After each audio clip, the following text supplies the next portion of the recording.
Welcome to the Content Amplified podcast, brought to you by Masset. Our goal is to help you get more from your marketing content.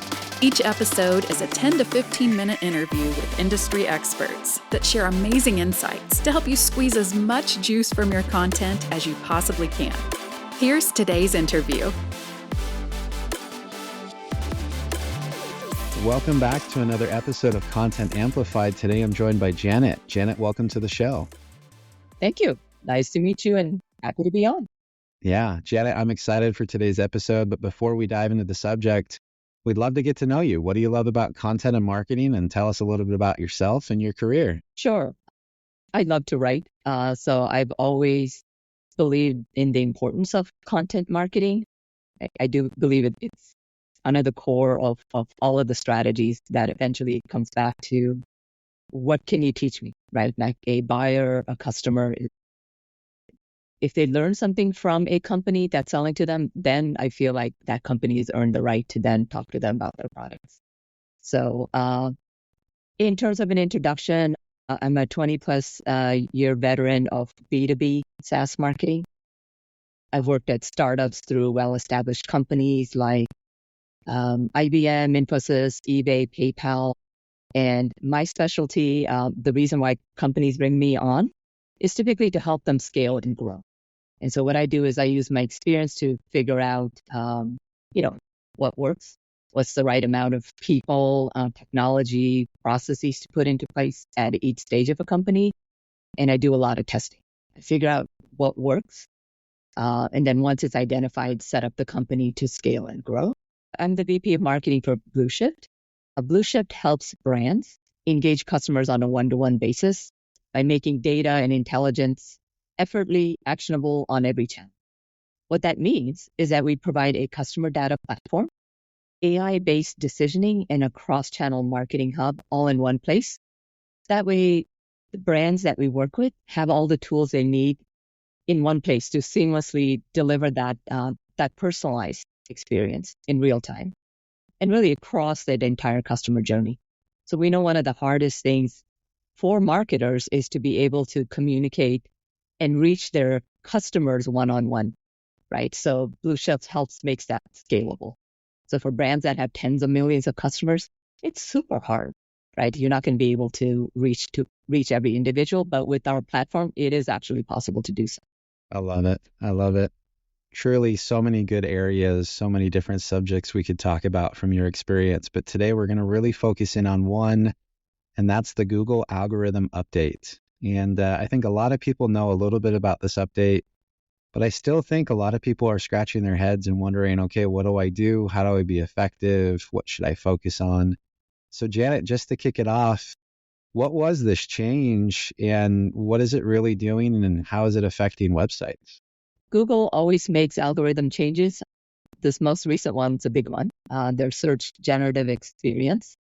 So it's utilizing advanced AI to generate responses directly in the search engine results page. And so it's designed to provide, comprehensive and concise answers from information across the web. Their goal, as they stated, is to fulfill user queries without requiring them to click and go to additional pages. Now, that's bad news for marketers such as myself. And we do expect, at least the consensus is amongst my network, is that about half of the organic search traffic might drop. And so that's not great. Yeah, that's a pretty big number. So what are your thoughts on that? And how are you focusing on the future? What are you doing to combat that? The consensus is amongst marketers, at least right now, is that it's not 100% accurate, but we do expect it to get better. Certainly one response could be, well, you can opt out of your content showing up in Google's AI results if you want. But, we're not going to do that. I wouldn't recommend it. What I can say is right now, some of the impacts we're seeing, and again, this is not just at my company. This is kind of, again, the consensus that we're seeing amongst my CMO network.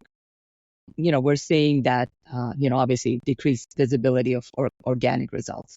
People aren't clicking through as much, right? So not only are click-throughs down, but conversion rates are down, right? So folks depending on organic traffic for revenue and conversions are going to be impacted. We're also seeing, that we need to prioritize and capture people's attention in a shorter amount of time, right? So like we have to convey value very quickly, within that limited space that does show up before a user decides, whether they want to click through to our site or remain on Google search page. So, we have a lot of mitigation strategies, but those are kind of the impacts that we're seeing.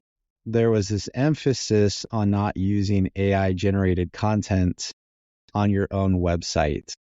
So how should we think about content creation moving forward? And especially with AI, how do we do that in a productive way that's not going to get us like de-indexed or blacklisted or things of that nature? How should we be thinking about that? You have to embrace AI, right? Like it's here to stay. A lot of marketers, definitely have started exploring generative AI. GPT, Claude are some of the more popular tools. We've also, again, back to my network, we've run experiments where we had AI generate content and versus the old-fashioned way, which is we wrote the content. You definitely don't want to have AI write your content. Like that's a big no-no. We're definitely using AI to do brainstorming, to come up with ideas and questions that visitors might ask. We're using it to summarize content because sometimes sometimes the document's too long. It's like, oh, I'm lazy. Let me have, generative AI kind of summarize it for me. We use that to, take our content that we've written to, maybe improve grammar or make it, write it such that it flows better, those kinds of things. But there's no replacement for original. We write our own content. We'll definitely use that to, create little short snippets of our original content, right? It's, create a social media post or suggest keywords or whatever that is. We'll use it to translate content as well. At my prior company, we would market in 3 different languages. Huh. We did the initial translation, then had a native speaker follow up with it. So it can save time for some of those things, but in all cases, we wrote our own content. We had help, but we would never just like take whatever content there is with superficial changes, go put it out there. That's a big no-no, and we have seen people getting punished traffic-wise as a result. I have a rule of thumb when it comes to AI content. And for me, I always have to give it an original source or original thought before I involve it. If I'm asking AI to come up with everything and write the content, none of it's original. But if a human from like an interview like this, or me talking into a microphone and going through all my thoughts and then having AI help me organize and do things like that, that's where I'm okay with it. But when it comes to saying, hey, we need to write an article or do something AI write at all, there is no original thought. And so therefore it adds no new value. And that's kind of where I put that's like the line I will not cross, kind of an idea. Yeah, that's a good way to put it. Like you said, Google always makes updates and AI is here to stay. The landscape is always going to change. What does the future of search look like to you, and how can we kind of prepare ourselves for what's coming down the road? SGE is here to stay. So I'll talk to you about some of the mitigation strategies that, that we are utilizing and that so far has been effective. First of all, we're focusing much more on conversion rate optimization, right? So we're maximizing the effectiveness of the traffic that we do get to make sure that, they stay on, that they engage with our content. So those could be things like improving page layouts, forms, testing everything. We're testing everything because, again, the traffic you get, you've earned it. You want to make sure as many of those folks convert. We're also diversifying our traffic sources, right? So it's not just Google. There's Bing. Bing gets less traffic, but it diversifies risks because you never want to put all your eggs in one basket. We're investing in the basics, right? Making sure that that educational content is focused on, our ICP, on what our buyer personas care about. And again, it's a fundamental thing, but we're kind of looking at it again with the renewed energy, if you will. We're focusing on core vitals. right? Website performance. So that would be HTML page size, page speed, time to first byte, load time, all of that stuff, right? The fundamentals haven't gone away. And then we're not just writing for like the core keywords, but we're also writing for long tail keywords. Because that also helps to make sure we're comprehensively addressing the topic, because SGE may not cover all of those things. And, visitors will have questions. I love that. I really love, and I want to double touch on your optimization point.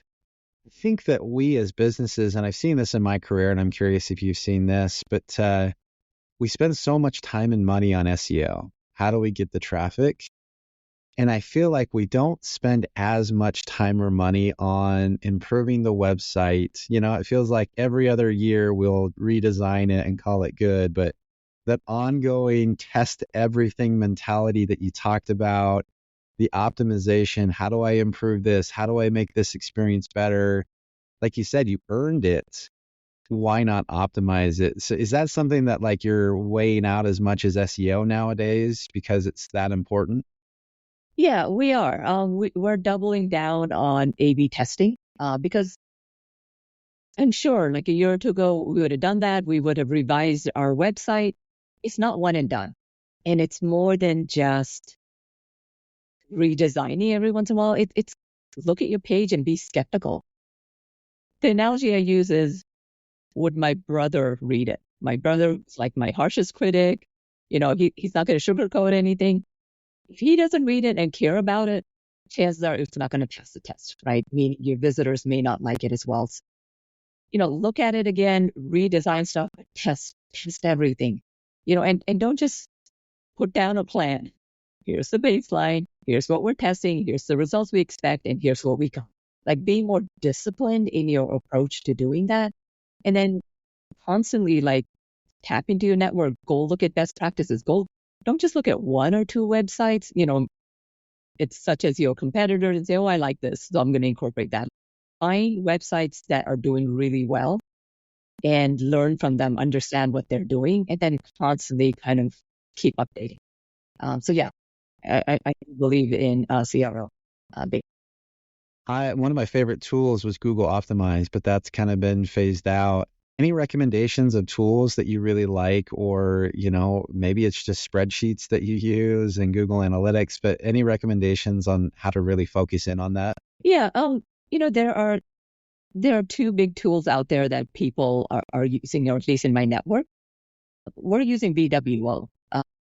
It is super simple and intuitive and easy to use, cost effective. Companies are also using Mutiny.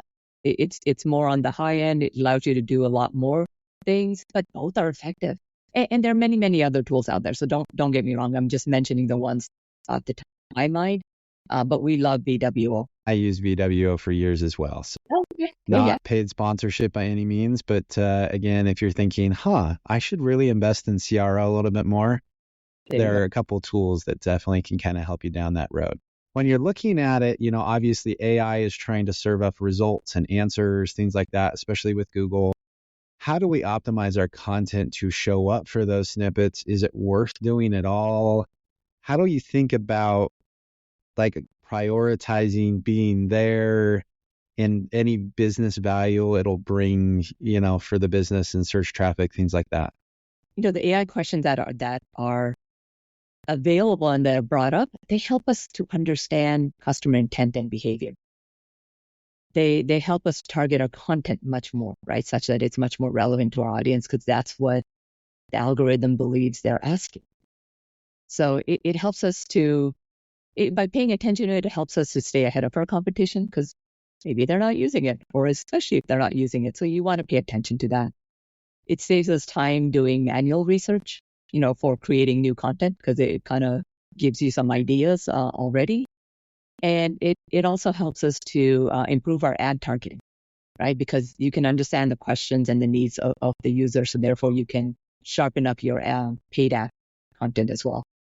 Heck, we also use it for customer support, right? These are the kinds of questions we anticipate they're going to ask. We'll even use that to inform our chatbot, right? That answers a lot of the level 1 types of questions. I would say, to summarize it, we want to cover any questions, that might come up and address it ahead of time, right, where possible.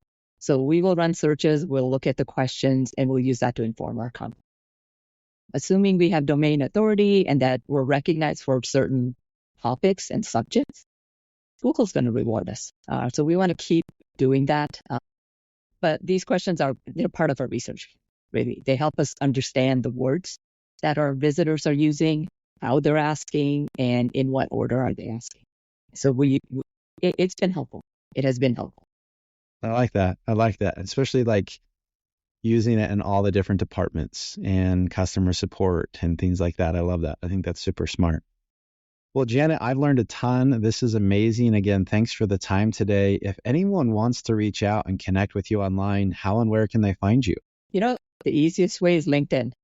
Janet Jaswal. There's no other person with that combination, if you will. So yeah, just reach out, say hi, or come find me. I'd love to write and share my knowledge, and I'll continue to do that, and would love to learn from others as well in terms of what's working, what's not. Love it. And we'll link to Janet's profile in the show notes as well, so it's easy for everyone to find. Janet, again, thanks for your time today. It's been wonderful. Appreciate it. Been a lot of fun. Thank you. Thank you for listening to the Content Amplified podcast. Please subscribe and leave us a review. And for additional ways to get more out of your content, visit our website at getmasset.com.